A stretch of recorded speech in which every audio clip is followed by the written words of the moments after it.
Terima kasih kehadiran teman-teman semua dalam acara diseminasi modul 1.4 budaya positif. Kebetulan saya sebagai CGP Angkatan 7 diberi tugas untuk melakukan diseminasi tentang budaya positif. Acaranya sebelum kita mulai, mari kita membaca basmalah bersama-sama. Bismillahirrahmanirrahim. Nah, sebelum kita berlanjut ke acara berikutnya, mari bersama-sama kita menyanyikan lagu Indonesia Raya. Hadirin dipersilahkan untuk berdiri.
Perkenalkan, saya akan memperkenalkan dulu teman-teman. Pertama, tujuan dari kegiatan ini. Yang pertama, ini merupakan tugas aksi nyata pada modul 1.4 tentang budaya positif yang sudah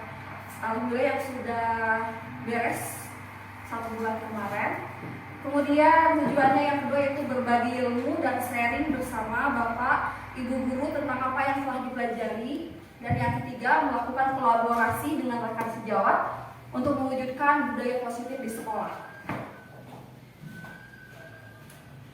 Nah, yang sudah saya pelajari waktu di modul 1.4 itu CGP itu pertama konsep budaya positif itu yang pertama adalah perubahan paradigma belajar, yang kedua disiplin positif, yang ketiga motivasi perilaku manusia, yang keempat kebutuhan dasar manusia, kelima proses kontrol atau restitusi, dan keenam keyakinan kelas dan segitiga restitusi. Ini semua ada dalam konsep budaya positif ya.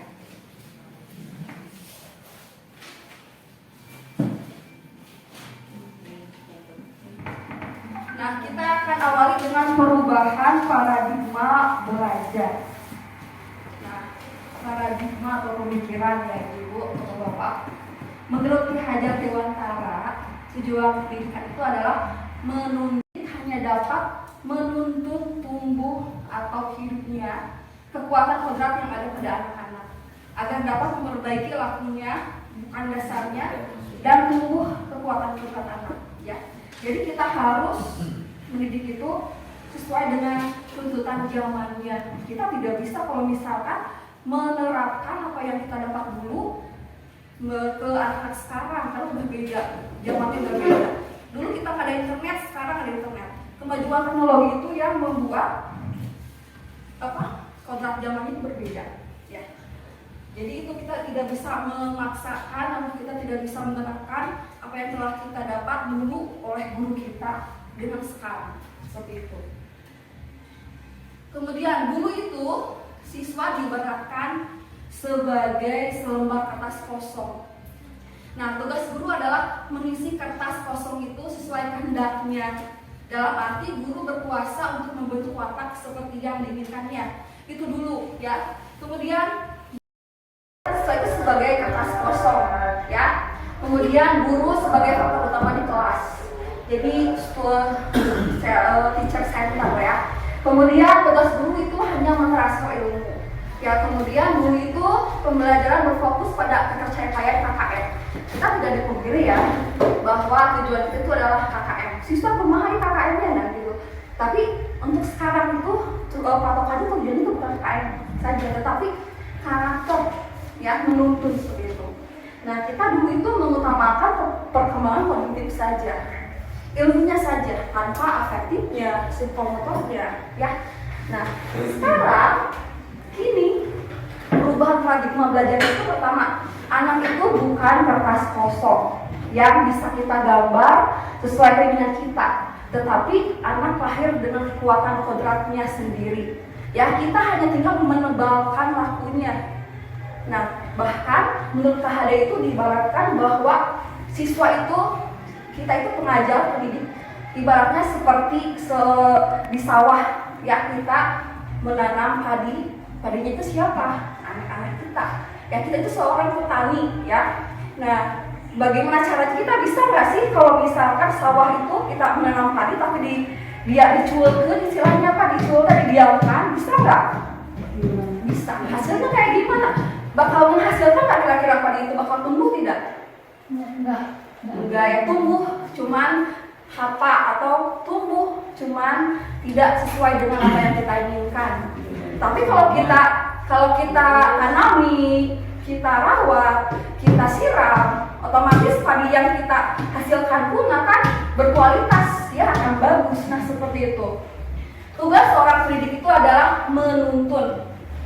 Gimana sih menuntun? Kita menuntun anak kecil, ya. Arti menuntun di sini adalah membimbing, melatih, mengarahkan, membantu dan memfasilitasi anak untuk menebalkan bagian yang samar tersebut, ya. Nah, agar apa? Agar terbentuk konteks dirinya sendiri, ya. Nah, sesuai dengan sosiokultural yang ada di kita, seperti itu. Kemudian pendidikan seperti yang tadi kita udah sampaikan, pendidikan harus sesuai dengan tuntutan alam dan zaman. Kita sesuaikan, kita berada di daerah pegunungan, kita tidak bisa memaksakan anak-anak untuk mempelajari nelayan atau kehidupan di pantai, karena kita jauh ya, kita alamnya itu disesuaikan dengan tuntutan alamnya dan tuntutan zamannya. Kemudian seorang pendidik harus memahami bahwa bermain adalah salah satu kodrat anak, sehingga permainan anak dapat menjadi bagian pembelajaran di sekolah. Nah, jadi kalau ada anak main, jangan digenggerkan apa? Jangan jangan dimarahin, karena basic atau dasar dari anak itu adalah bermain, suka bermain, bahkan kita juga suka bermain ya. Nah, seperti itu. Makanya kita mencoba menerapkan pembelajaran yang diselingi dengan permainan. Kemudian guru harus mampu menggunakan metode dan media pembelajaran yang menarik dan menyenangkan agar sesuai dengan kodrat anak, sehingga bisa menciptakan merdeka belajar. Nah, seperti tadi yang kita bahas sebelumnya, bahwa penggunaan metode media itu kita sesuaikan agar anak itu menarik, agar tidak bosan. Kita kan tahu kalau misalkan anak-anak yang udah, misalkan kalau dia di kelas sudah selesai, dia mungkin akan mengganggu teman-temannya ya.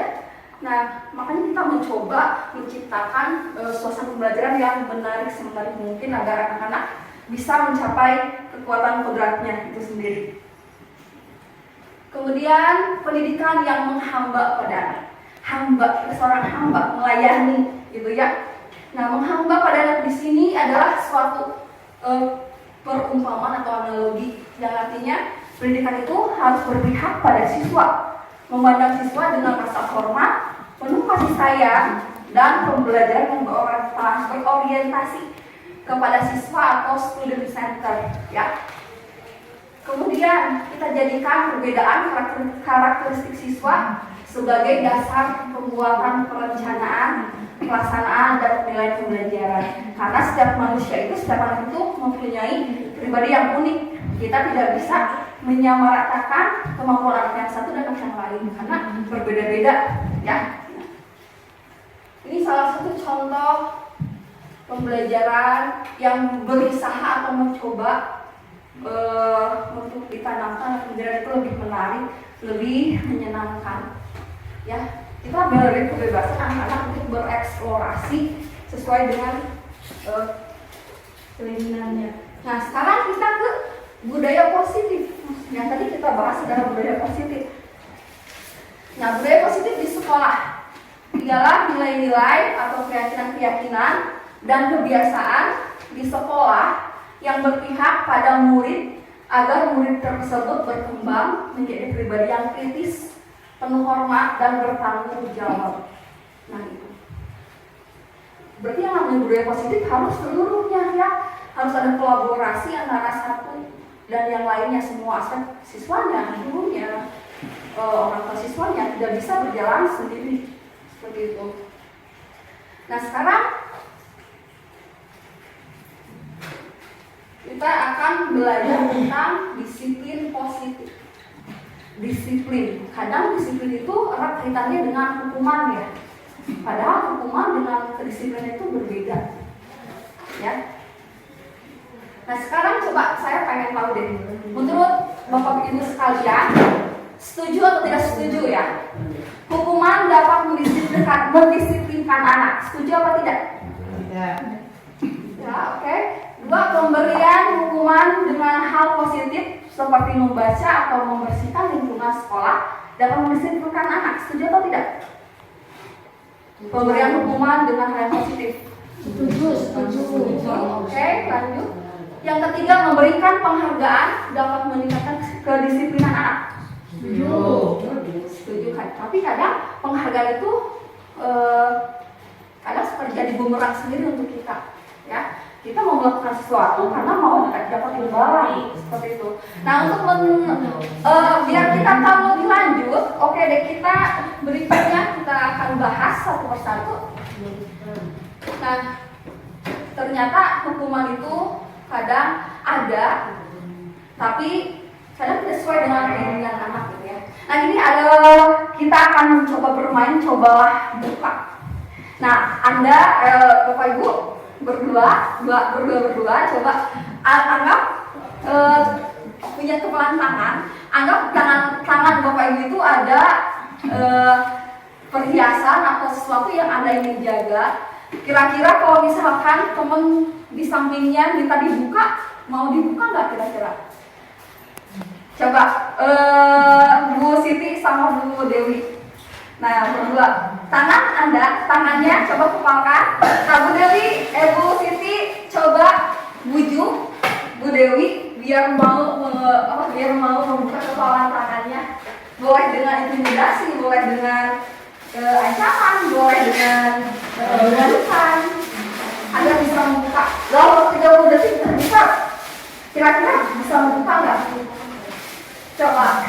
Iya, Mbak. Bu Siti bisa coba bujuk Bu Dewi biar dia bisa biar dia mau membuka kepala tangannya, coba.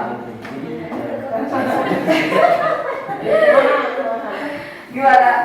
Paling biasanya pakai langsung Mau dibuka nggak kalau secara paksa?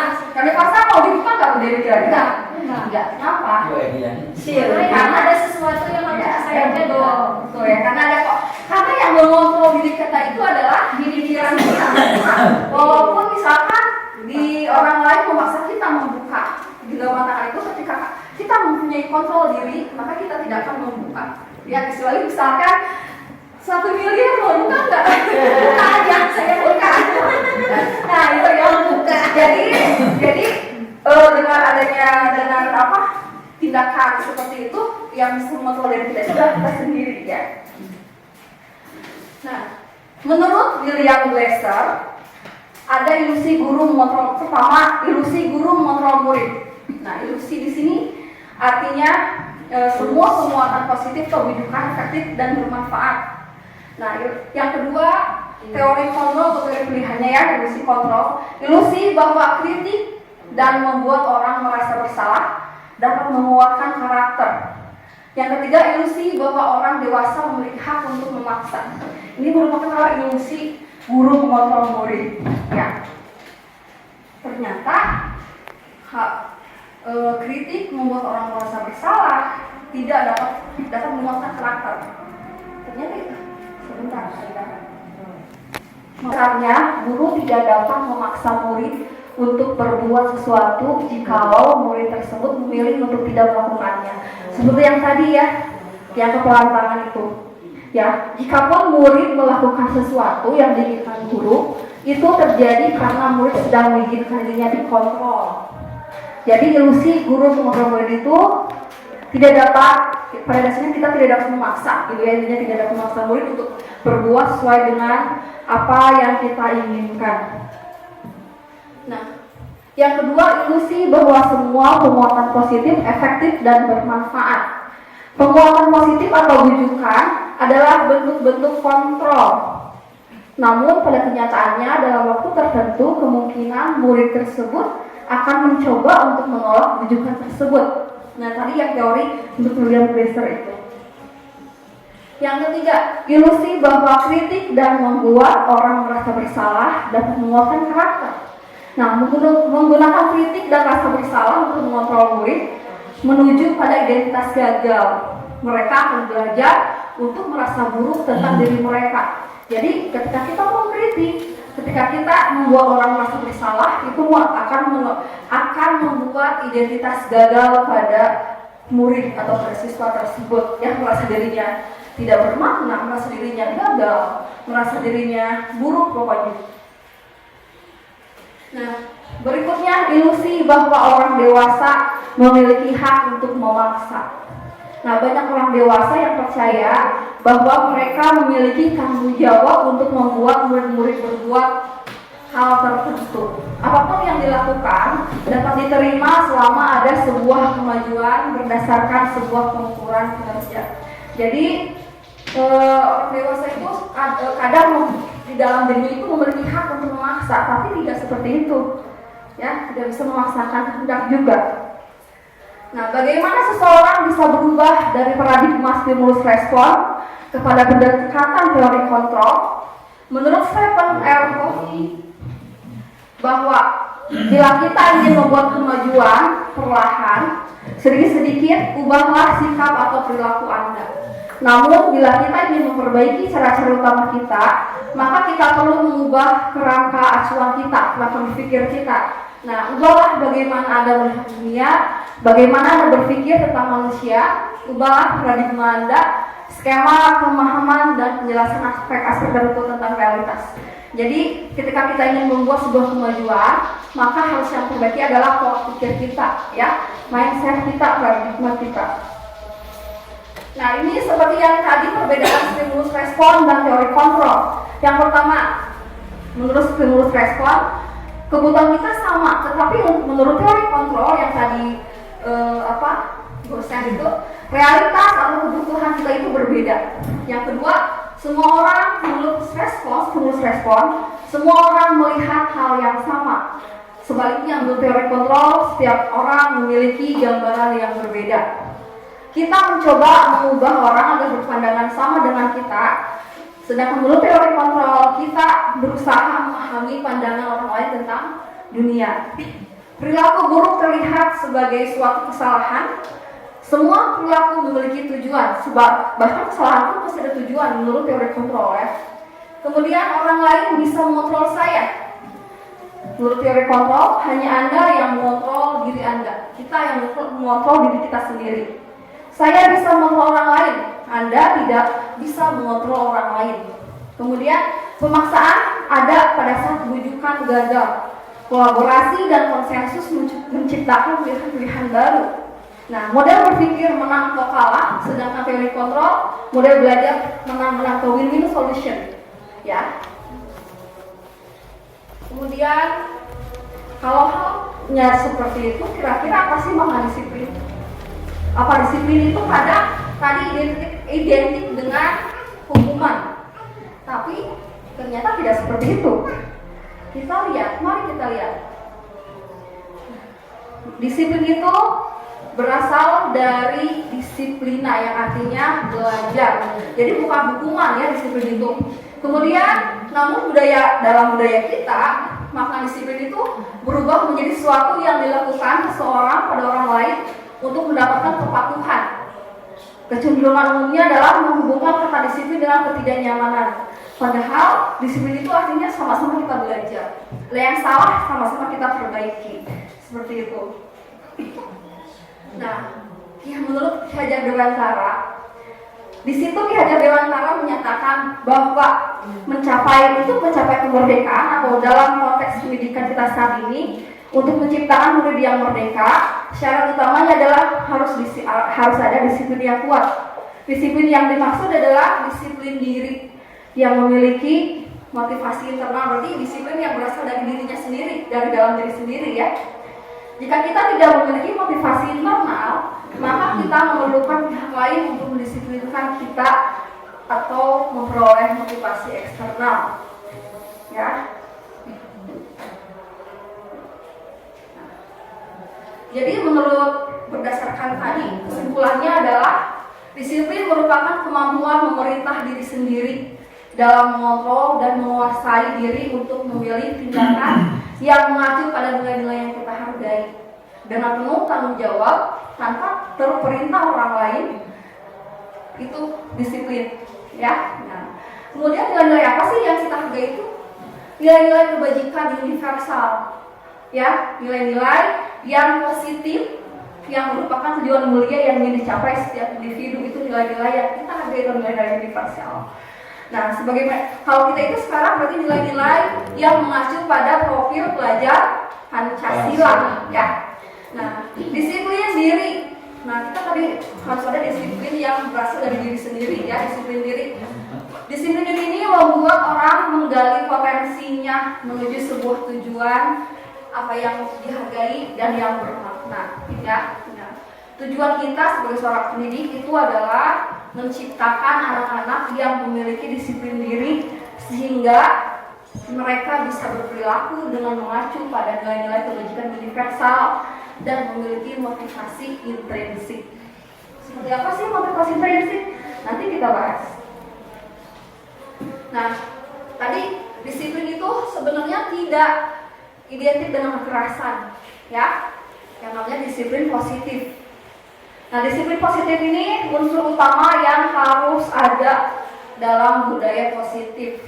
Ya, sedangkan disiplin positif adalah strategi penerapan disiplin yang bertujuan menumbuhkan motivasi intrinsik, motivasi yang ada di dalam diri, ya, untuk menjadi orang yang mereka inginkan, yang menghargai diri sendiri dan dengan nilai-nilai yang dia percaya. Nah, seperti apa disiplin positif? Yang pertama, disiplin tanpa kekerasan dan ancaman. Ya, tidak ada kekerasan, tidak ada ancaman dalam disiplin positif ini. Yang kedua, menumbuhkan motivasi intrinsik atau motivasi yang berasal dari dalam diri. Jadi kalau misalkan berdisiplin itu tanpa harus misalkan kita melakukan ini agar mendapatkan imbalan ini, nah bukan seperti itu ya, tapi motivasi yang berasal dari dalam diri. Kemudian komunikasi dan menghargai diri sendiri.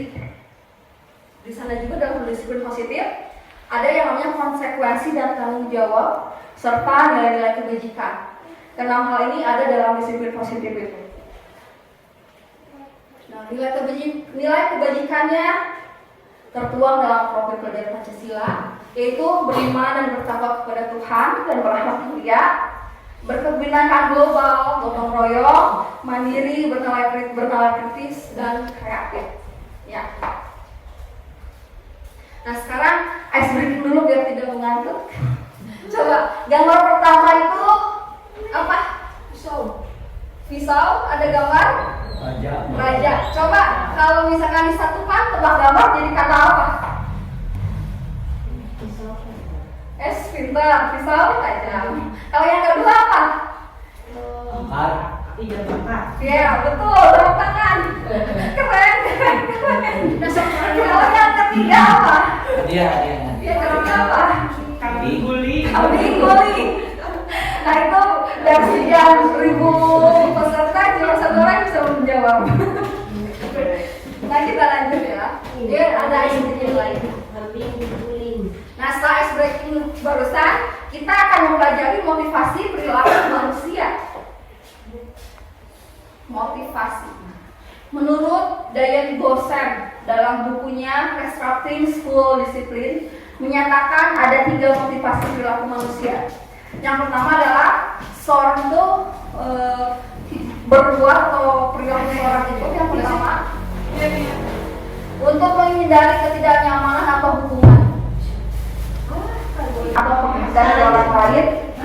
Yang ketiga untuk menjadi orang yang mereka inginkan dan menghargai diri sendiri dengan nilai-nilai yang mereka percaya. Ini merupakan 3 motivasi seorang akan berperilaku, ya.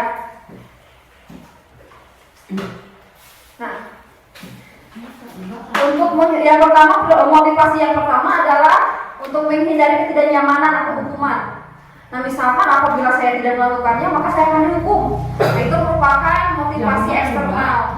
Jadi akan tumbuh dari luar, ya, dari orang lain berupa ancaman. Yang kedua, untuk mendapatkan imbalan dari orang lain atau institusi. Nah, itu yang kedua juga merupakan motivasi eksternal, ya. Jadi saya akan melakukan sesuatu kalau saya dikasih A, kalau saya dikasih B. Nah, itu merupakan motivasi eksternal. Yang ketiga, menghargai diri sendiri. Nah, saya akan melakukan hal itu karena baik untuk saya. Itu merupakan motivasi yang berasal dari diri atau motivasi internal, ya. Nah, sekarang coba kita akan menganalisis kasus, ya. Contohnya ini, contoh kasusnya. IPA kurang menguasai pelajaran matematika, sehingga pada saat pelajaran tersebut berlangsung, dia lebih banyak diam atau menggambar di buku pelajarannya. Pada saat guru matematikanya pas yang menanyakan pertanyaan, IPA menjadi gagap pada saat berupaya menjawab. Nah, seluruh kelas pun tertawa ketika IPA menjawab. Seluruh kelas tertawa melihat perilaku IPA yang berbicara tergagap dan terkejut tersebut. Pak Seno pada saat itu membiarkan teman-teman IPA menertawakan IPA yang tergagap dan malu luar biasa. Dan malahan meminta IPA untuk maju ke depan dan berdiri di depan kelas sambil menunjuk hidungnya karena tidak bisa menjawab pertanyaan Pak Seno. Kelas semakin gaduh dan anak-anak pun tertawa melihat IPA di depan kelas memegang ujung hidungnya. Nah, menurut ibu bapak di sini, hal yang sudah dilakukan Pak Seno itu kira-kira berbentuk apa? Hukuman, betul ya. Kira-kira hukuman seperti itu dapat meningkatkan motivasi diri dalam diri IPA tidak? Tidak. Itu apa? Membuat anak semakin terpojok. Ya, harga dirinya betul. Rasa tersisihkan. Ya, betul ya. Nah, hal itu berarti kita tidak bisa ya seperti itu. Jadi kita pertama, apakah Anda setuju dengan tindakan Pak Seno terhadap IPA? Ada yang tidak setuju. Kedua, menurut Anda apakah tindakan Pak Seno terhadap IPA adalah sebuah hukuman atau konsekuensi? Hukuman atau konsekuensi? Coba. Hukuman ada, konsekuensinya ada. Hukuman atau konsekuensi? Oke, bagaimana? Konsekuensinya ketika tidak memperhatikan pelajaran, maka anak akan berlaku seperti itu, pelajaran ketinggalan, akhirnya anak dihukum ke depan. Ya, itu hukuman atau konsekuensi. Jadi kalau kayak gitu hukuman dan konsekuensi sama atau tidak? Hukuman dengan konsekuensi beda? Oke. Kita untuk mengetahui lebih lanjut, mari kita buka slide berikutnya. Nah, yang tadi kita bahas IPA, ya. Hukuman dan konsekuensi itu, konsekuensi itu sifatnya itu kalau hukuman itu sifatnya tiba-tiba, dan konsekuensi sudah dibahas sebelumnya dengan siswa, sehingga ketika siswa tahu kalau itu salah, dia tahu oh itu hukumannya seperti ini, konsekuensinya seperti ini. Sedangkan hukuman sendiri kadang berupa fisik, ya. Misalkan kamu tidak mengerjakan PR, kamu push up 10 kali atau 10 kali mengelilingi lapang, itu tidak ada korelasinya dengan melatih disiplin. ya. Justru dengan hukuman tersebut bukannya apa ya, anak itu bukannya dia takut, cuman dia ada ditanamkan dalam dirinya bahwa akan menjadi sebuah dendam, bisa jadi seperti itu. Dan konsekuensi itu kita tahu kita salah, kita tahu berhukuman ini seperti ini, yaitu konsekuensi dan hukuman berbeda, sebuah hal yang berbeda. Nah, sekarang kita akan membahas tentang restitusi. Apa sih restitusi itu? Apakah sudah familiar dengan kata ini, restitusi? Apa baru mendengar pertama kali restitusi?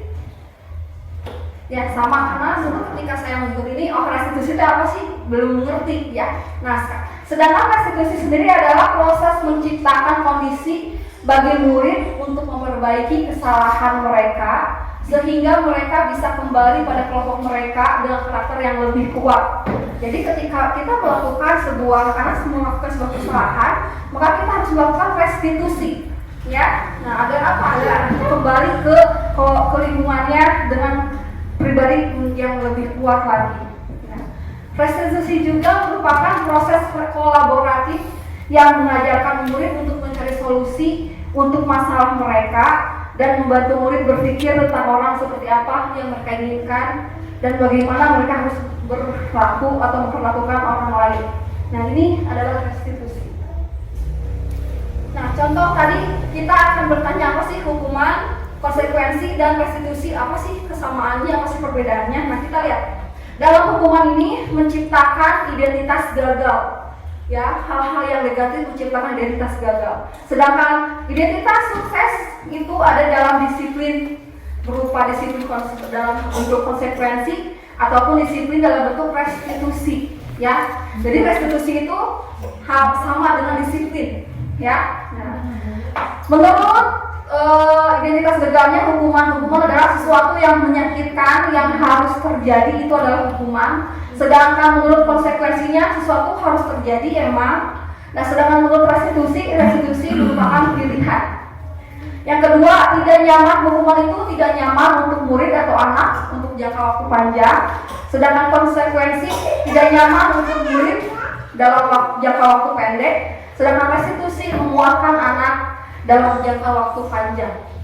Kemudian menurut hukuman, korban mendapatkan keadilan. Menurut konsekuensinya korban bisa diabaikan. Sedangkan restitusi korban mendapatkan ganti, ya. Kemudian murid dalam hukuman, murid atau anak akan tersakiti. Sedangkan konsekuensi murid atau anak dibuat tidak nyaman. Menurut restitusi murid mendapatkan penguatan. Nah, perilaku yang ada dalam hukuman itu perilaku pasif agresif meningkat. Sedangkan konsekuensi penguatan hanya bertahan dalam jangka waktu pendek. Sedangkan dalam restitusi masalah terpecahkan. Kita akan bahas apa itu restitusi, contoh kasusnya seperti apa di slide nanti ya.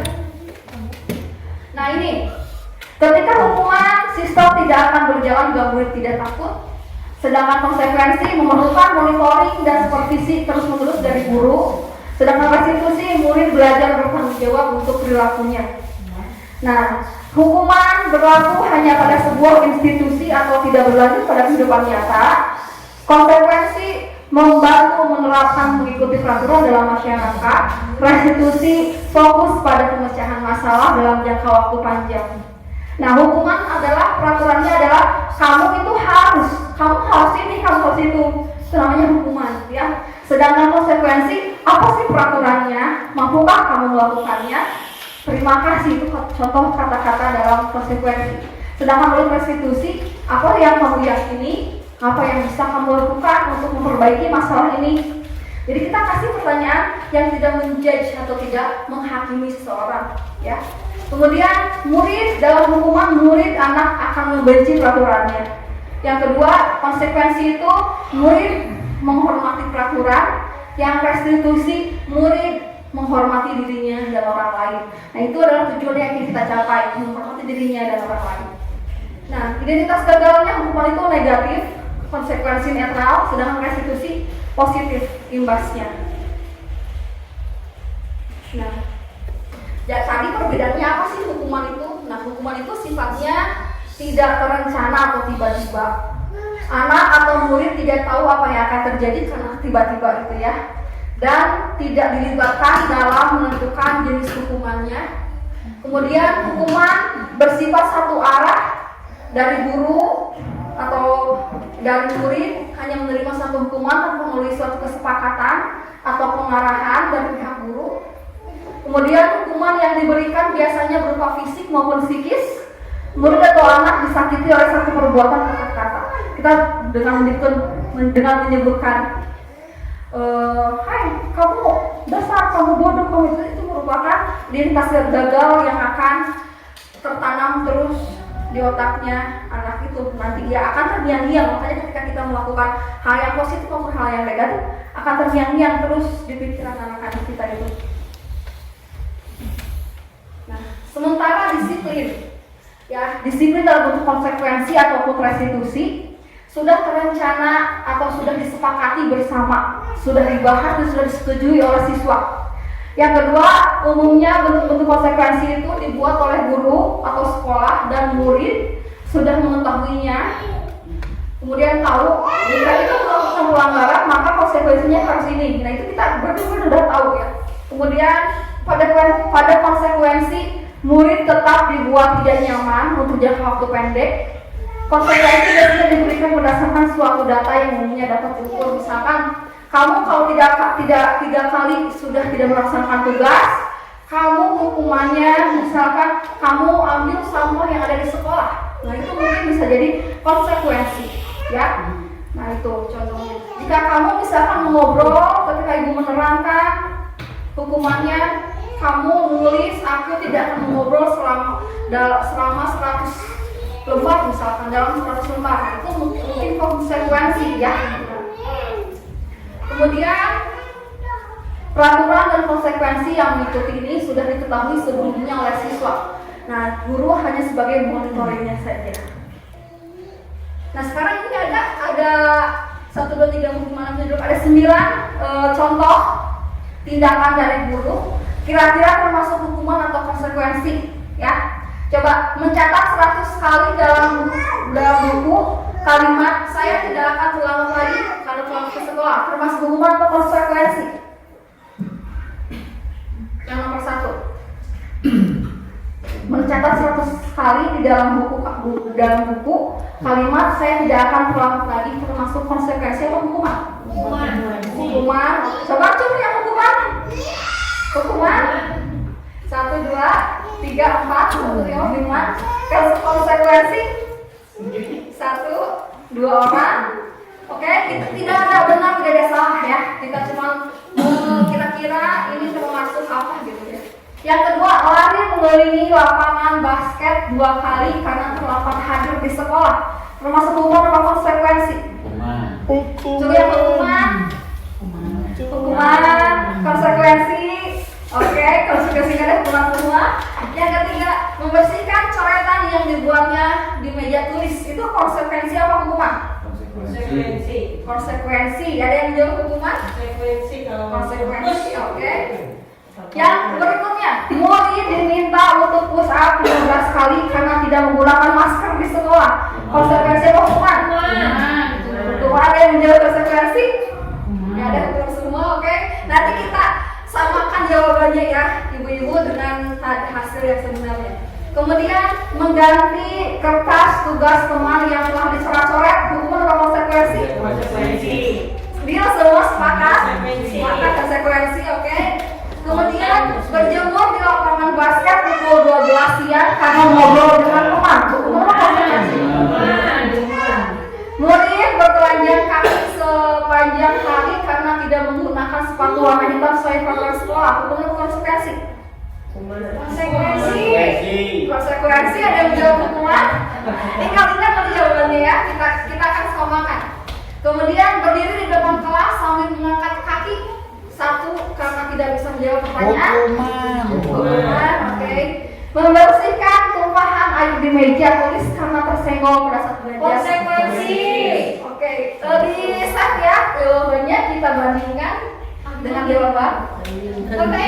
Ternyata tindakan pertama itu merupakan hukuman. Yang kedua hukuman juga, tadi ada yang menjawab hukuman, betul ya. Nah, membersihkan coretan ketika kita mau menumpahkan, Ya. maka dia harus menolak. Ya. Kemudian murid diminta untuk push up 15 kali karena tidak menggunakan masker. Hukuman, betul, karena tidak ada korelasinya dengan pembelajaran. Ya, itu merupakan hukuman fisik, berarti ya. Kemudian mengganti kertas teman yang ketika coret. Ya betul, konsekuensi. Berjemur di lapangan ternyata hukuman. Murid diminta bertelanjang kaki, hukuman juga. Berdiri di depan kelas, hukuman. Bersikap konsekuensi. Berarti ibu bapak semua sudah bisa membedakan mana yang termasuk hukuman, mana yang termasuk konsekuensi. Tinggal kita aplikasikan di dalam kelas kita masing-masing, ya. Nah sekarang kalau dihukum oleh penghargaan, kira-kira bagus tidak? Jadi imbalan. Ketika kita melakukan sesuatu, kita akan dapat imbalan.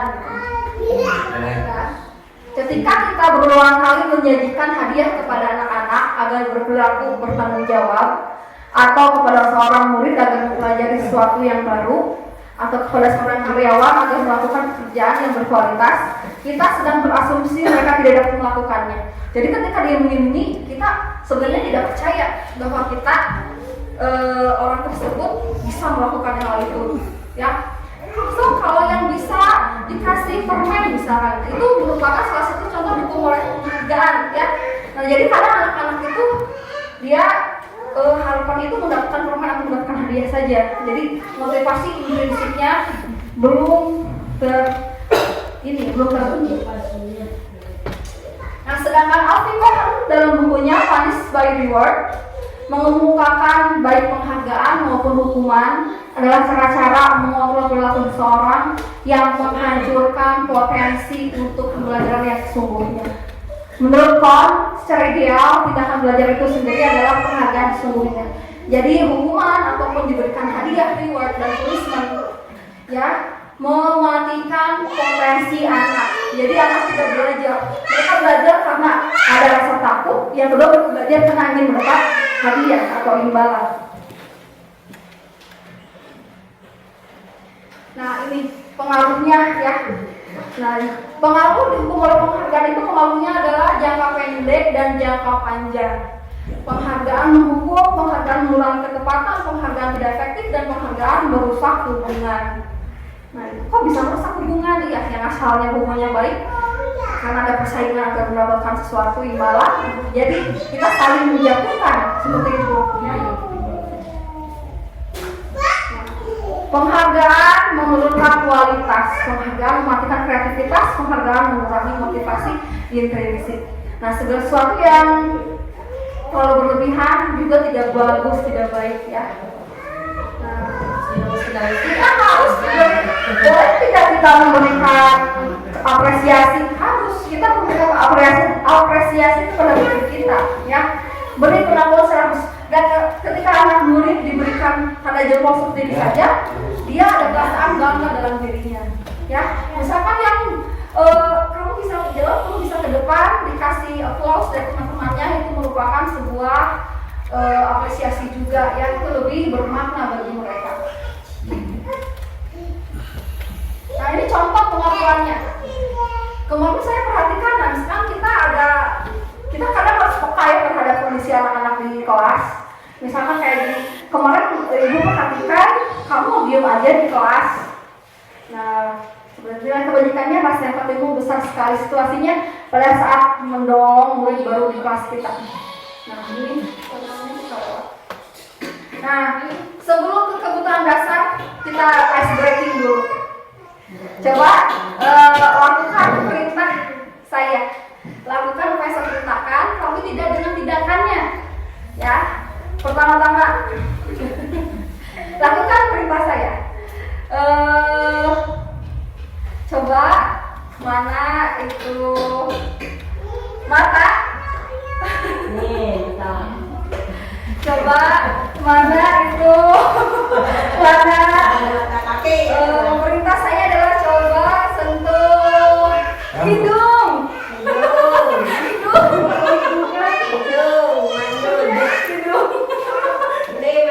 Coba mulut.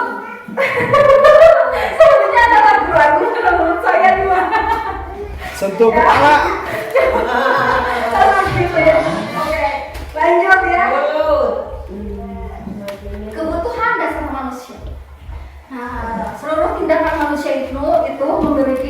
tujuan tertentu ya. Semua yang kita lakukan adalah sesuatu usaha terbaik kita untuk mendapatkan apa yang kita inginkan. Ketika kita mendapatkan apa yang kita inginkan, sebetulnya saat itu kita sedang memenuhi satu atau lebih dari satu kebutuhan dasar kita. Kebutuhan dasar itu kebutuhan yang harus kita penuhi, yang kita ingin penuhi ya.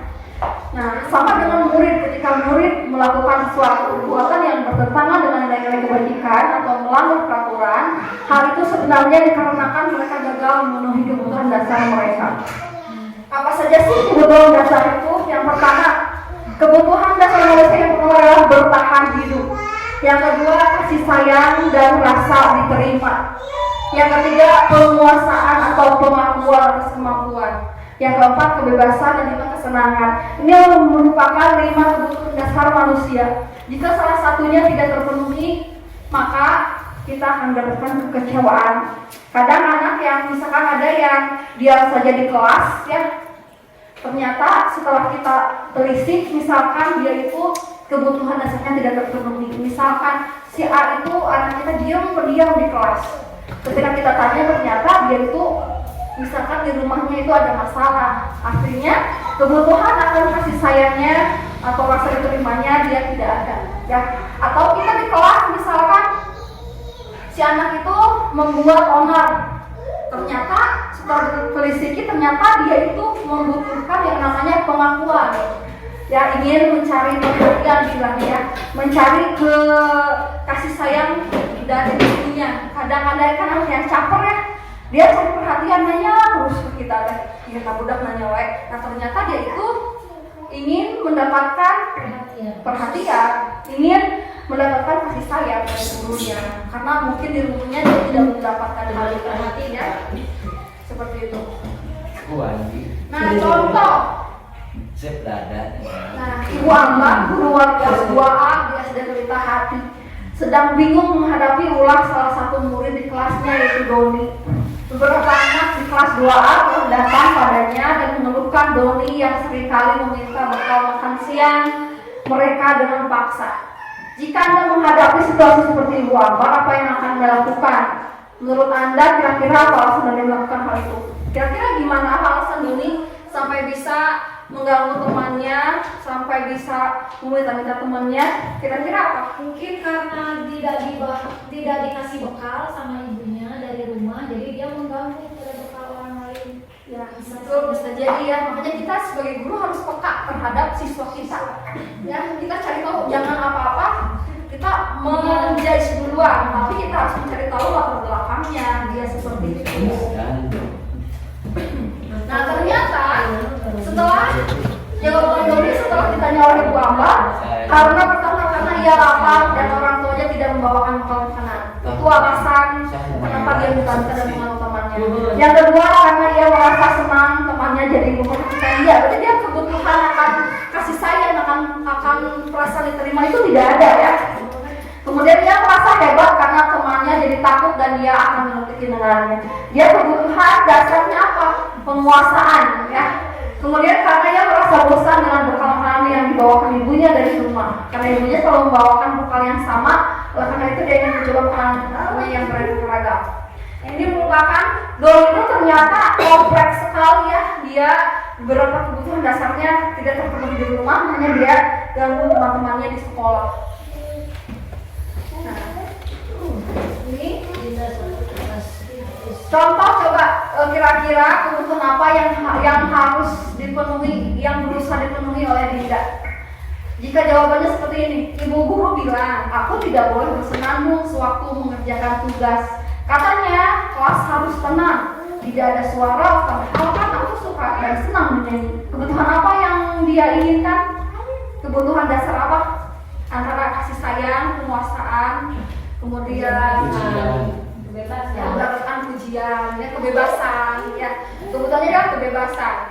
Kemudian kebutuhannya juga ada ya di sana, ingin perhatian, ingin menunjukkan eksistensi dirinya. Kemudian yang kedua, ibu guru tidak menyapaku hari ini, padahal aku pakai jepit rambut baru. Kebutuhannya apa? Perhatian. Ya, perhatian, pengakuan, betul ya. Karena anak kecil itu ingin ditanya pujian, ya, mendapatkan pujian ya. Kalian ingin ditanya anak kecil itu, itu bagus, bagus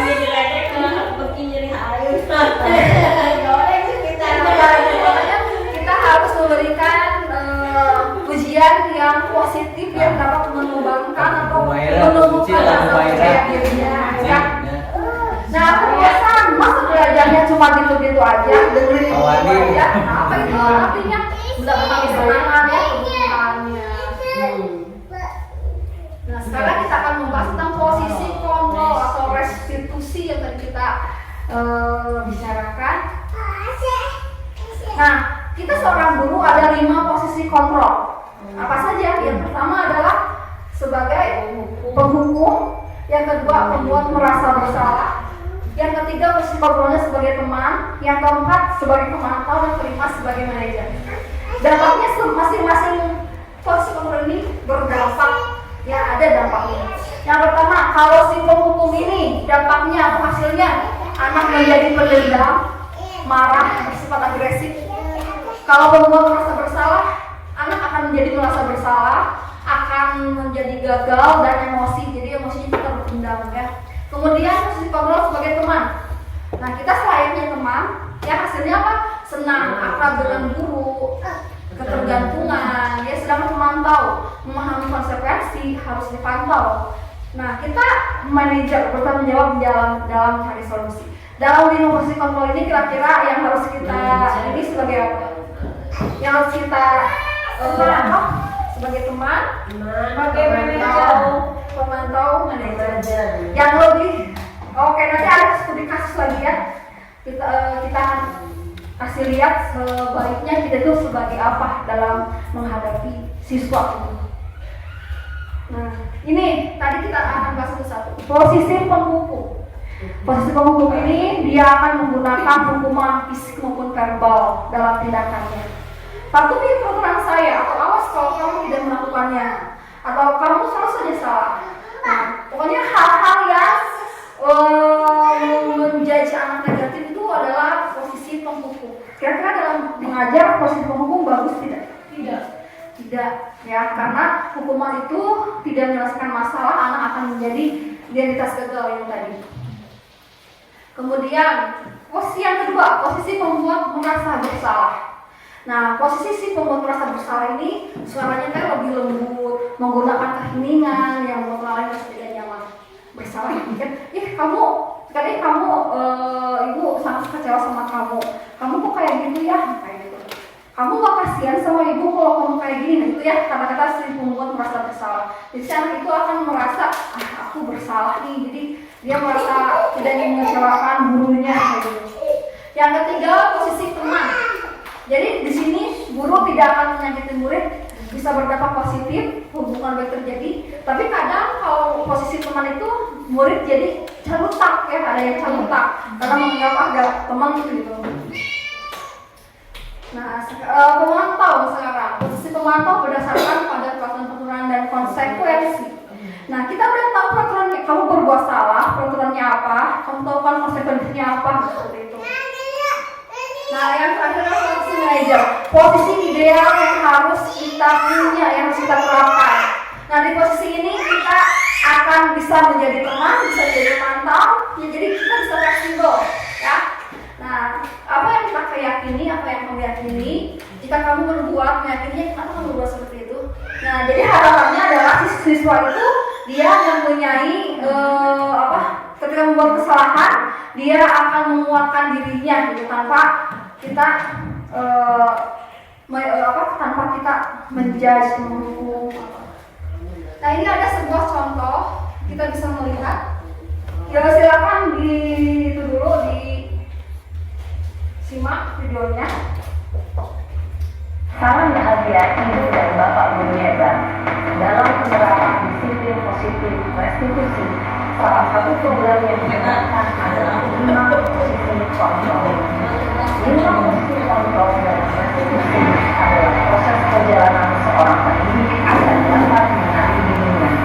Pada video kali ini, kita akan membahas tentang 5 posisi kontrol yang digunakan oleh lapangan basket 2 kali. Kenapa saya harus ke lapangan basket, Bu? Kenapa? Kamu melawan ibu? Berani-beraninya jawab. Sudah terlambat, masih berani jawab pula. Sekarang, keliling lapangan basket 5 kali sekalian. Biar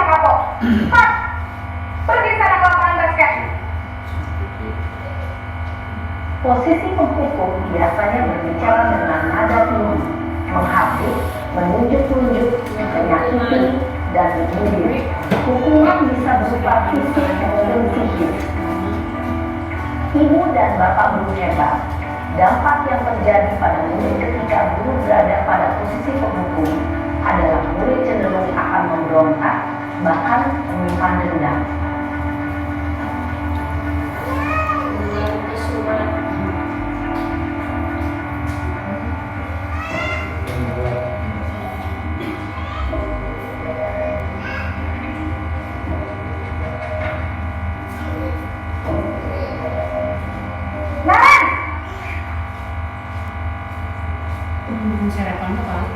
Selamat pagi Bu. Naren, kamu kenapa terlambat lagi, nak? Ya Tuhan, Naren. Kamu senang ya bikin ibu susah ya? Kalau kamu terlambat lagi, nanti ibu yang ibu bapak kepala sekolah, nak. Bisa coba ibu tidak ngikutin kamu. Duh, gimana ini? Maaf Bu. Duh, Gusti Naren. Kamu suka ya kalau ibu tegur bapak kepala sekolah? Terus, sekarang ibu harus tulis apa yang di buku absen? Ini kamu sudah sering terlambat loh. Ibu harus apa coba? Maaf Bu. Maaf sekali. Ya sudah, lain kali jangan bikin ibu susah lagi ya nak ya. Ibu tidak akan kuat lagi kalau kamu begini terus. Bisa jantungan kalau ibu tegur bapak kepala sekolah. Sana cepat kelas. Maaf ya Bu. Maaf sekali. Posisi pembuat rasa bersalah berbicara dengan nada tenang, cenderung lembut. Namun kata-kata yang diutarakan membuat murid merasa menjadi orang yang gagal, memandang buruk dirinya sendiri, merasa tidak berharga, dan tidak sanggup membahagiakan orang lain. Ketika guru mengambil posisi pembuat rasa bersalah, murid akan menganggap dirinya yang bersalah dan ia akan menyimpan emosi negatif tersebut di dalam dirinya.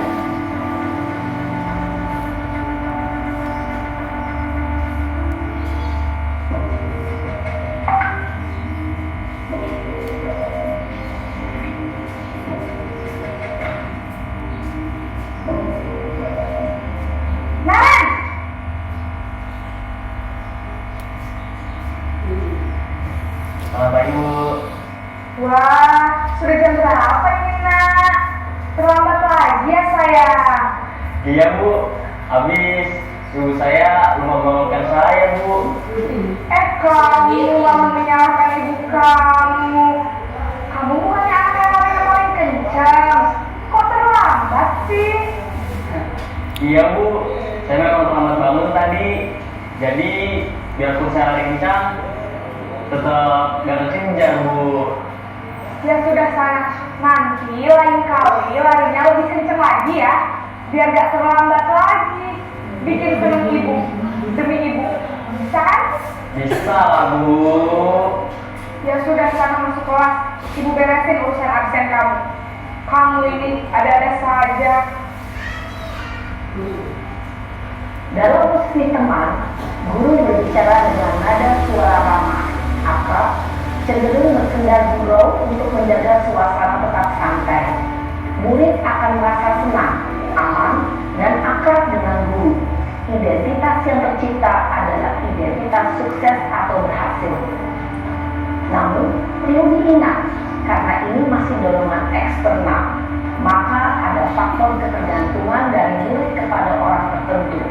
Di sini, guru absennya, sehingga di lain waktu, murid bisa berperilaku baik, namun hanya kepada orang-orang tertentu saja.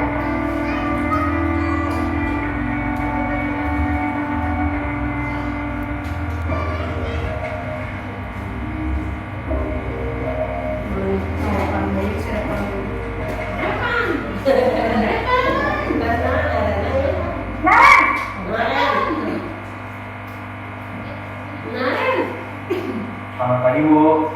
Naren, apa peraturan sekolah kita tentang jam berapa kita harus masuk sekolah, nak? Kita harus di sekolah jam 7, Bu. Iya betul, sekarang sudah jam 7.20. Naren sudah tahu konsekuensinya jika terlambat hadir. Paham, Bu. Saya harus tinggal kelas pas jam istirahat selama 20 menit. Iya benar, konsekuensinya demikian. Jadi nanti jam 9.30 pas istirahat, kamu harus tinggal di kelas, kerjakan tugas tambahan untuk ketinggalan proyek ya. Baik, Bu. Posisi pemantau mengandalkan perhitungan atau data untuk mengontrol murid. Guru mengarahkan murid berdasarkan peraturan dan konsekuensi. Seorang pemantau menunjukkan bahasa tubuh dan ekspresi wajah yang datar dan cenderung formal.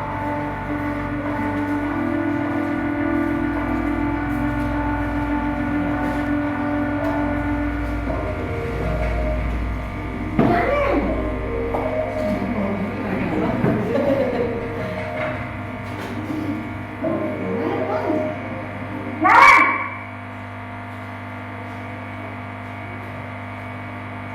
Selamat pagi, Bu. Selamat pagi Naren. Maaf, Bu. Saya terlambat. Iya, sekolah masuknya jam 7, sekarang sudah jam 7.20. Jadi sekarang bagaimana ini Naren? Maaf, Bu. Saya lupa setel alarm saya semalam. Baiklah, menurut kamu, keyakinan sekolah yang mana yang perlu kamu tingkatkan? Menghargai diri sendiri dan orang lain mungkin ya, Bu. Setuju. Jadi, apakah Naren meyakini prinsip saling menghormati tersebut? Iya, Bu. Saya meyakininya. Apakah Naren bersedia memperbaiki masalah keterlambatan ini? Bersedia, Bu. Bagaimana kamu akan perbaiki masalah keterlambatan ini? Saya akan coba untuk tidak lupa menyetel alarm saya, Bu. Baik, kalau Naren lupa menyetel alarm di rumah, ada orang yang kira-kira bisa bantu mengingatkan tidak? Ada, Bu. Kakak saya, Kak Emma. Ada lagi selain Kak Emma? Selain Kak Emma, ada ibu saya. Baik, jadi yang mengingatkan Naren adalah Kak Emma dan ibu kamu ya? Kira-kira akan mulai setel alarm kapan nih Naren? Setelah pulang sekolah, akan segera saya lakukan. Baik, jadi Naren akan setel alarm untuk bangun besok pagi dan akan diingatkan oleh kakak dan ibunda Naren ya. Ada lagi yang mungkin perlu dilakukan Naren agar tidak terlambat bangun lagi. Tidak ada, Bu. Baik Naren, terima kasih untuk kerjasama kamu. Sekarang kamu perlu kembali ke kelas untuk belajar. Baik, Bu. Terima kasih. Posisi manajer adalah posisi kontrol yang disarankan untuk membimbing murid memiliki sikap disiplin yang positif, yaitu murid yang mandiri, bertanggung jawab, dan dapat memecahkan masalah. Tujuan dari posisi ini adalah agar murid dapat berefleksi atas tindakannya. Guru akan dengan tulus memberikan pertanyaan-pertanyaan bermakna, sehingga membuat murid dapat belajar dari kesalahannya dan mencari sebuah solusi untuk menyelesaikannya. Ibu dan bapak guru hebat, setelah mengamati adegan kelima posisi kontrol tadi, kira-kira posisi mana yang paling ideal? Posisi mana yang dapat menunjang motivasi intrinsik murid? Ya, tentu posisi manajer. Posisi ini memang posisi ideal yang ingin dituju setiap pendidik. Pada posisi inilah, guru dapat menerapkan disiplin positif dan berpihak pada murid, yang memerdekakan murid. Perjalanan seorang pendidik tentunya tidak mudah untuk sampai pada posisi seorang manajer. Namun, tujuan kita pasti, yaitu menciptakan murid-murid yang mandiri, merdeka, dan bertanggung jawab. Semoga penggambaran 5 posisi kontrol yang telah diperlihatkan ini dapat menjadi ajang refleksi bagi kita semua, agar dapat terus mendesak dan menerapkan disiplin positif yang memerdekakan murid. Mari terus berlatih dan bersemangat. Selamat menikmati. Salam dan bahagia, ibu dan bapak guru hebat. Nah itu tadi ya. Kesimpulan. Saya tadi ya 5 posisi kontrol. Nah, ketika kita menjadi seorang penghukum, maka identitas gagal atau motivasi ekstrinsik yang yang ada gitu. Jadi siswa itu hanya mendapatkan rasa takut aja. Begitupun dengan sebagai pemberi rasa bersalah. Jadi siswa itu dibuat menjadi identitas gagal juga. Dia merasa bersalah, dia merasa ketika gurunya misalkan dibuat menjadi merasa bersalah gurunya, dia akan menjadi pribadi yang introvert, ya, dendam seperti itu juga.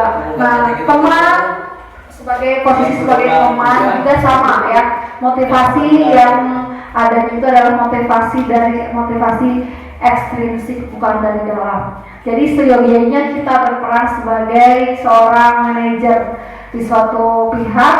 Kita menciptakan murid yang mandiri, yang merdeka, tanpa kita harus menjudge atau tanpa kita harus melabeli murid kita dengan kata-kata yang negatif. Memang berat menjadi posisi manajer ini, tapi kita akan berusaha menjadi seorang guru yang dapat meningkatkan potensi siswa sebaik-baiknya dan menumbuhkan motivasi intrinsik dari dalam dirinya. Amin, amin. Nah, tadi ini sudah. Yang barusan. Nah, ini kita coba cek ya posisi kontrol apa yang ada dalam cerita ini, kasus ini. Kasusnya adalah Ibu Dani sedang melaksanakan dalam menjelaskan pelajaran bahasa Inggris di papan tulis. Namun beliau memperhatikan bahwa Fajar malah tidur-tiduran dan tampak acuh-acuh pada pelajarannya.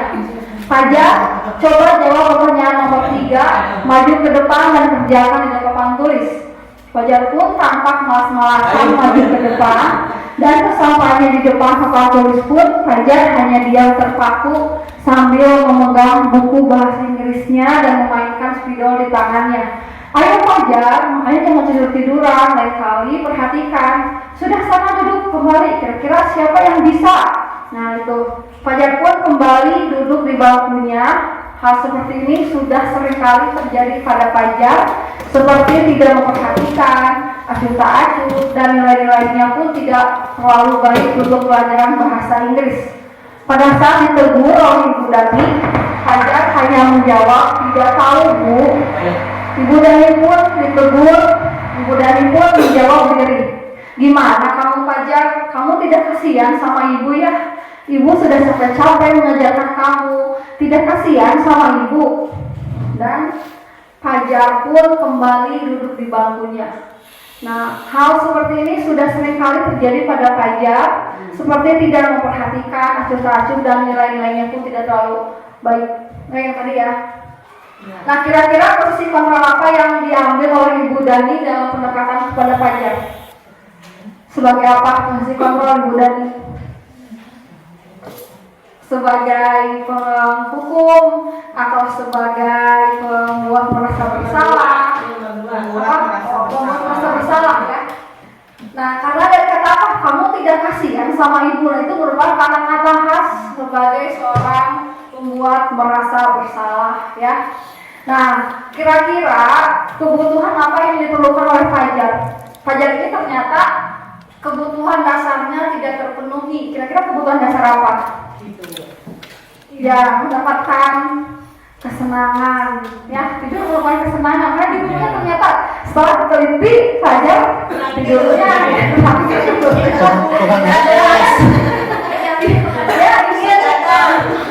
dia ada juga kebutuhan ingin diakui, ya, kebutuhan ingin diakui juga, ya. Dan itu merupakan contoh kasus dari Fajar. Di sana si Ibu Dani ini bertindak sebagai si pembuat merasa bersalah. Nah, kita sekarang akan ke keyakinan kelas. Nah, mengapa tidak peraturan saja sih harus keyakinan? Nah, kenapa ingin perhatikan? Mengapa kita memiliki peraturan harus menggunakan helm dalam mengendarai sepeda motor? Kenapa kita harus menggunakan helm? Keselamatan, kalau yang sadar untuk keselamatan. Tapi kadang hasil ditilang polisi. Nah itu motivasinya ya. Kalau ingin misalkan saya pakai helm karena saya takut ditilang polisi, artinya motivasinya masih motivasi ekstrinsik, takut oleh sesuatu. Tapi kalau dari dalam, dia motivasi dari dalam, saya menggunakan helm karena saya menjaga keselamatan diri saya sendiri, ya gitu. Kemudian mengapa kita memiliki peraturan 3M, menggunakan masker, mencuci tangan dan menjaga jarak 1,5 meter? Nah, karena kita oleh COVID ya, kita ingin menjaga keselamatan diri kita sendiri agar tidak tertular tentunya oleh COVID. Kemudian mengapa kita tidak memiliki peraturan, harus datang tepat waktu pada saat mengikuti pelatihan? Untuk mendukung motivasi intrinsik, kembali kita yakini nilai-nilai keyakinan lebih menggerakkan seseorang dibanding mengikuti serangkaian peraturan. Jadi keyakinan kelas itu keyakinan bersama yang kita susun bersama-sama dengan murid, ya. Murid tahu konsekuensinya, murid tahu apabila dia melanggar keyakinan tersebut. Nah, keyakinan kelas merupakan nilai-nilai kebajikan atau prinsip-prinsip universal yang disepakati bersama secara universal, berlepas dari perbedaan agama, suku, negara, dan bahasa. Menurut dosen, suatu keyakinan akan lebih memotivasi seseorang dari dalam atau dari intrinsik. Seseorang akan lebih bersemangat untuk menjalankan keyakinannya daripada hanya sekedar mengikuti peraturan. Jadi itu adalah sebuah keyakinan kelas yang kita yakini bersama seperti ini tadi ya. Nah, dalam membuat keyakinan kelas, pastikan semua terlibat. Artinya guru dan siswa harus dilibatkan dalam menyusun keyakinan kelas ini. Semua siswa menggunakan haknya untuk menyampaikan pendapat mengenai kelas impiannya dan suasana belajar yang diinginkannya seperti apa. Misalkan di kelas saya ingin sambil tiduran, atau saya tidak ingin teman-teman membuli saya. Saya tidak ingin, pokoknya semua haknya, semua pendapatnya dituangkan dalam bentuk tulisan dan diketahui oleh guru dan teman-temannya yang lain. Manfaatnya untuk apa? Keyakinan kelas ini. Nah, manfaatnya adalah untuk memunculkan motivasi intrinsik dari dalam diri siswa sehingga tercipta disiplin yang positif. Nah, itu tujuannya. Ya jadi saya akan tahu keinginannya seperti apa, konsekuensinya juga nanti dia tahu sendiri. Jadi tumbuh dari dalam. Nah, budaya, karena yang kita ingin terapkan adalah budaya positif, itu berarti budaya secara keseluruhan dalam suatu sekolah ya. Nah, mulai dari peraturan kelas ke keyakinan kelas. Keyakinan kelas itu akan menciptakan lingkungan yang positif. Ketika lingkungan positif, maka budaya positif akan tercipta. Nah, bagaimana sih cara membentuk keyakinan kelas? Pertama, keyakinan kelas ini bersifat abstrak daripada peraturan yang lebih rinci dan konkret. Yang kedua, keyakinan kelas berupa pernyataan universal. Kemudian pernyataan keyakinan kelas dibuat dalam bentuk positif. Keyakinan kelas hendaknya tidak terlalu banyak, jadi 5 atau 6 sudah cukup. Keyakinan kelas sebaiknya sesuatu yang dapat diterapkan di lingkungan tersebut. Semua kelas itu berkontribusi dalam membuat keyakinan kelas lewat kegiatan curah pendapat. Nah, bersedia meninjau kembali keyakinan kelas dari waktu ke waktu. Ya, harus ada evaluasi. Misalkan keyakinan kelas ini tidak dapat dipenuhi, kita cari dulu masalahnya apa, lalu kita coba tenangkan kembali. Nah, ini contoh membuat keyakinan kelas. Semua siswa dikasih kesempatan untuk berpendapat, keinginan mereka di kelas itu seperti apa. Dan ini contohnya keyakinan kelas. Saling menghormati dan menghargai, saling bekerja sama, saling peduli, menghargai dan membantu orang lain, bertanggung jawab. Nah, ini merupakan 4 buah keyakinan kelas. Ya, yang contohnya dari kebetulan keyakinan kelas jadi tidak ada waktu untuk ditanyakan, jadi salah satu keyakinan kelasnya. Jadi tidak usah terlalu banyak. Saling menghargai dan menghormati itu adalah keyakinan yang harus semua siswa berarti harus dipatuhi ya bersama. Nah, sekarang berikutnya segitiga restitusi. Apa itu segitiga restitusi? Ada yang tahu? Ada yang pernah dengar? Ada yang kenalan? Baru dengar ya. Segitiga restitusi itu merupakan proses kolaboratif, ya, yaitu restitusi sama kaki. Tapi sama kan restitusi itu ya sama sisi sama kaki ya. Ada 3 poin dalam segitiga restitusi. Kita ulangi lagi, restitusi itu adalah proses kolaboratif yang mengajarkan murid untuk mencari solusi untuk masalah mereka dan membantu murid berpikir tentang orang seperti yang mereka inginkan dan bagaimana mereka harus memperlakukan orang lain. Ini adalah restitusi. Nah, ciri-ciri restitusi bukan untuk menebus kesalahan, namun untuk belajar dari kesalahan. Yang kedua, memperbaiki hubungan. Tawaran bukan paksaan. Yang keempat, restitusi menuntun untuk melihat ke dalam diri. Yang kelima, restitusi mencari kebutuhan dasar yang mendasari tindakan. Yang keenam, restitusi diri adalah cara yang paling baik. Yang ketujuh, restitusi fokus pada karakter bukan tindakan. Yang kedelapan, restitusi fokus pada solusi. Dan restitusi mengembalikan murid yang berbuat salah pada kelompoknya. Seperti yang tadi kita posisi sebagai manajer ya. Jadi kita tanya dulu alasannya dia terlambat apa. Jadi kita jangan belum apa udah salah dimarahin, tapi kita cari tahu dulu latar belakangnya apa. Dibuat keyakinannya dulu. Nah ini segitiga restitusi. Yang pertama adalah menstabilkan identitas. Yang kedua, validasi tindakan yang salah. Dan yang ketiga, menanyakan keyakinan. Ini 3 hal. Nanti ketika ada anak yang berkelahi, kita lakukan penanganannya dengan segitiga restitusi. Tanyakan dulu identitasnya, kita stabilkan dulu identitasnya. Setelah stabil identitasnya, kita validasi tindakan yang salah. Oh ya, kamu ibu tahu ibu juga pernah seperti itu misalkan. Menanyakan keyakinan, apakah sudah sesuai dengan keyakinan yang telah kita buat? Nah itu contohnya. Nah, menstabilkan identitas. Contoh-contoh katanya atau kalimatnya. Berbuat salah itu tidak apa-apa. Tidak ada manusia yang sempurna. Bapak atau ibu juga pernah melakukan kesalahan seperti itu. Kamu berhak merasa begitu. Kita bisa menyelesaikan ini. Bapak ibu tidak tertarik mencari siapa yang salah, tapi ingin mencari solusi dari masalah ini. Ini merupakan contoh dalam menstabilkan identitas. Jadi ketika anak belut itu berkelahi, kita stabilkan dulu identitasnya, baru kita tanya-tanya. Yang kedua yaitu validasi tindakan yang salah. Kamu pasti punya alasan mengapa melakukan hal itu. Kamu patut bangga pada diri sendiri karena kamu telah melindungi sesuatu yang penting buatmu. Kamu boleh mempertahankan sikap itu, tapi kamu harus menambahkan sikap yang baru. Ini validasi tindakan yang salah. Jadi mau validasi dulu kesalahannya. Setelah itu baru kita lakukan keyakinannya, menanyakan keyakinan. Apa yang kita percaya sebagai keyakinan kelas kita. Kamu meyakini itu, keyakinan apa yang belum kalian tunjukkan. Apakah kamu bersedia memperbaiki kesalahan? Hal apa saja yang bisa dilakukan untuk memperbaiki kesalahan itu. Nah, jadi ketika ada masalah, kita coba terapkan segitiga restitusi ini ya. Karena kadang kita udah mau menerapkan itu, cuma kita tidak sadar bahwa itu namanya segitiga restitusi.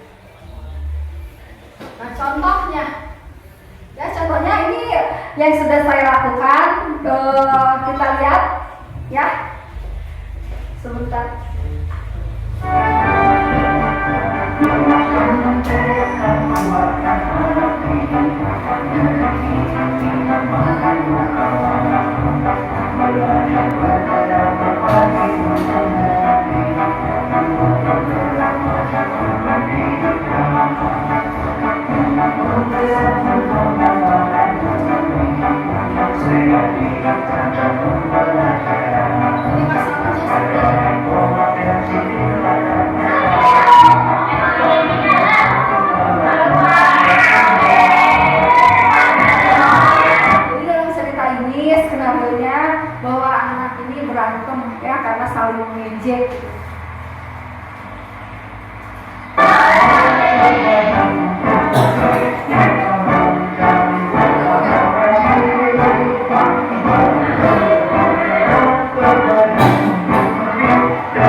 berubah katanya. Bang Seri sih yang masuk pada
segitiga restitusi ya.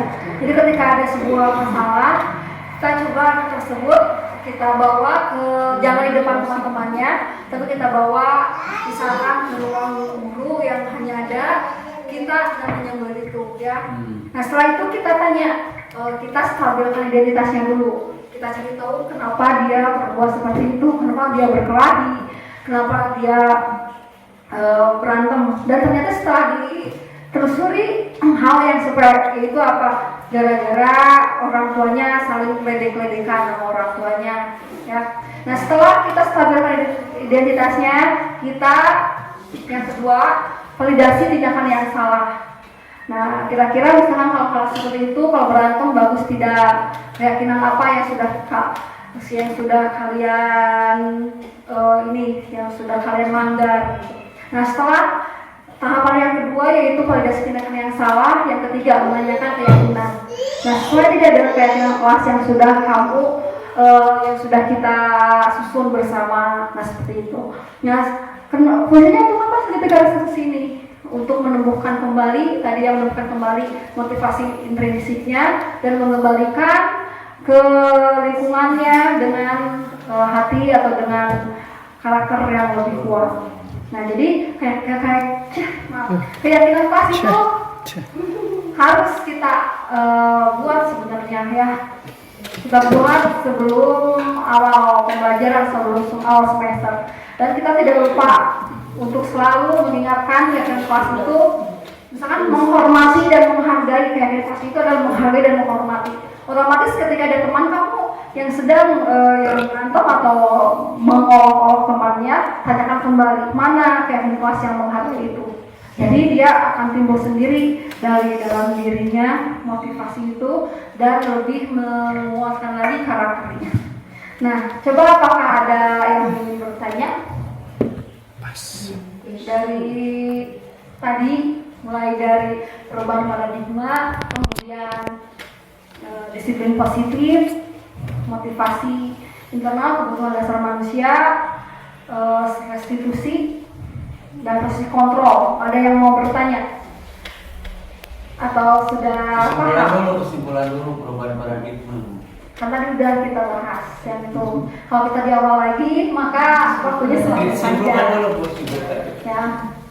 Ada yang mau bertanya atau sudah paham? Ini Bu, sebentar.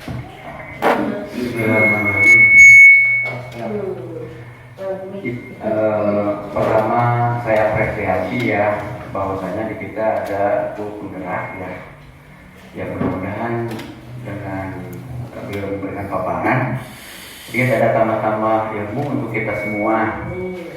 Sebenarnya yang disampaikan tadi ya, bahwa pembelajaran sekarang ini yang berbeda dengan pembelajaran yang sudah ya yang Ibu sampaikan tadi, bahwa kita harus menjadi guru di masa depan yang sekarang berbeda dengan zamannya dulu. Sebenarnya kutipan ini sudah tertuang. Sayyidina Ali bin Abi Thalib pernah berkata begini, Alima auladakum painun guril jamalikum. Ajari anak-anakmu karena anakmu yang lahir bukan di zamanmu. Seperti itulah pemaparan Sayyidina Ali. Sebenarnya ini pemaparan ini sudah 1444 tahun yang lalu. Tipek itu Bu, tipek ya, teknologi, knowledge, pengetahuan itu. Jadi cara kita mengajar memang harus berbeda dengan cara mengajar tempo dulu. Itulah mungkin ya. Saya apresiasi sekali sebenarnya ya bahasanya Bu Sinta telah memberikan pemaparannya. Begini Bu, bukan konsep pertanyaan ini, curhatan mungkin. Ya, silakan Pak. Curhatan ya. Saya tuh sering kali begini memperhatikan ya, dari zamannya kita kurikulum bahkan sering bongkar pasang apa dobrak-abrik mungkin lah ya. Tapi bagaimana output siswa SD, bagaimana output siswa SMP, SMA? Jadi yang saya tanyakan itu begini Bu, curhat saya teh, kenapa sih mereka itu sekalipun kita udah ganti metode, ganti ini dan sebagainya, perubahan moral mereka tuh belum mengarah kepada perbaikan lah. Itu yang dikatakan budaya positif tadi mungkin imbasnya. Jadi yang saya inginkan itu intinya yang disampaikan Bu Sinta tadi, bagaimana supaya anak itu berubah secara ini dari secara adab lah mungkin ya Bu. Itu saja, terima kasih. Assalamualaikum warahmatullahi wabarakatuh. Terima kasih Pak Bani, sebentar ya Pak. Nah iya betul, sebenarnya yang tadi sudah ngomong bahwa ajarlah aku dengan zamanmu. Maka dari itu sebenarnya ini juga Hajar Dewantara ini sudah jauh sebelum tahun berapa? Sebelum pas saat ini ya, dulu banget. Makanya sekarang kita berupaya untuk menanamkan kembali hal tersebut ya, bahwa kita itu harus mendidik sesuai dengan zamannya, sesuai dengan potensinya juga kita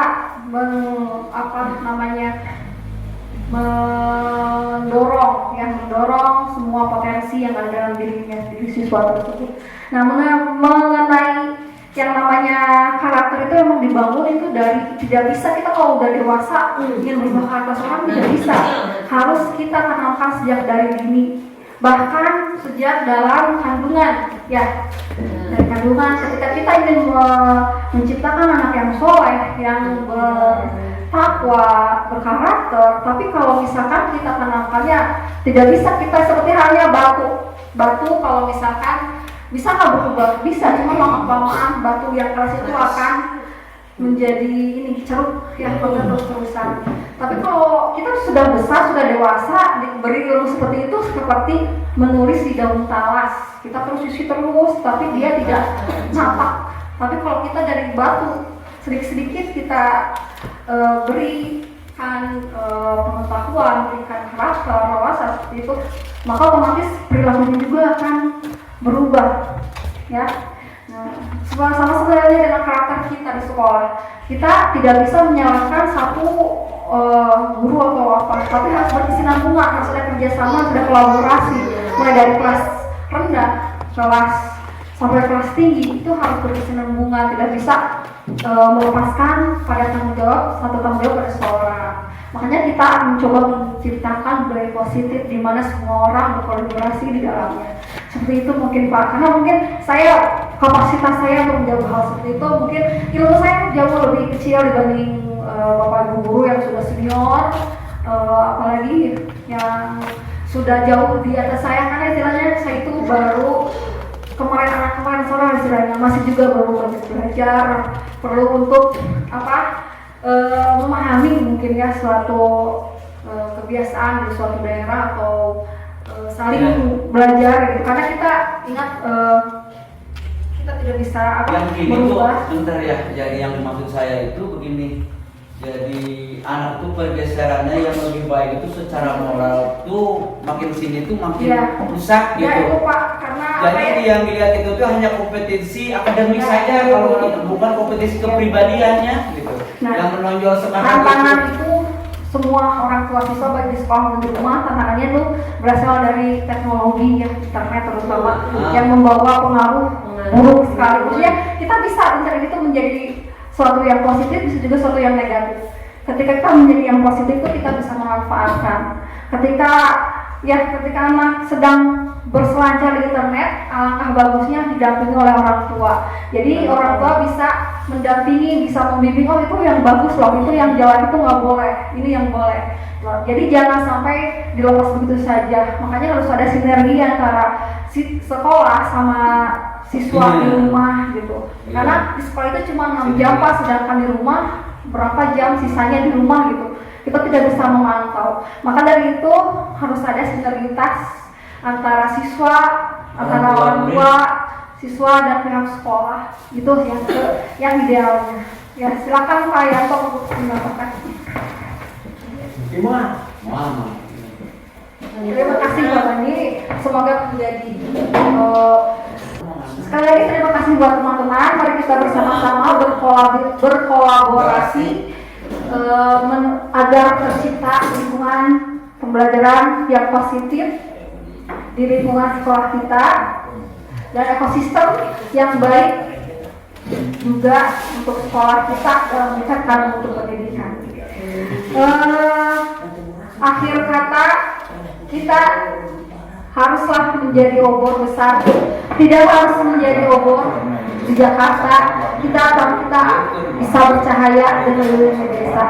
Ya, nah mungkin ilmu yang sharing kita, bukan ilmu yang sharing yang sudah kita bahas kali ini, ya mungkin kita bisa belajar bersama-sama, ya. Karena kita tidak bisa berjalan sendiri, tetapi harus beriringan. Amin. Ya, semoga kita semua diberi kesempatan juga. Ingat, seperti yang tadi, bahwa semua adalah penggerak. Kita dengan menggerakkan diri kita sendiri agar menjadi lebih baik, baru setelah diri sendiri kita ke lingkungan kita. Ya, sekian dari saya. Terima kasih waktunya. Wabillahi taufiq wal hidayah. Wassalamualaikum warahmatullahi wabarakatuh. Waalaikumsalam.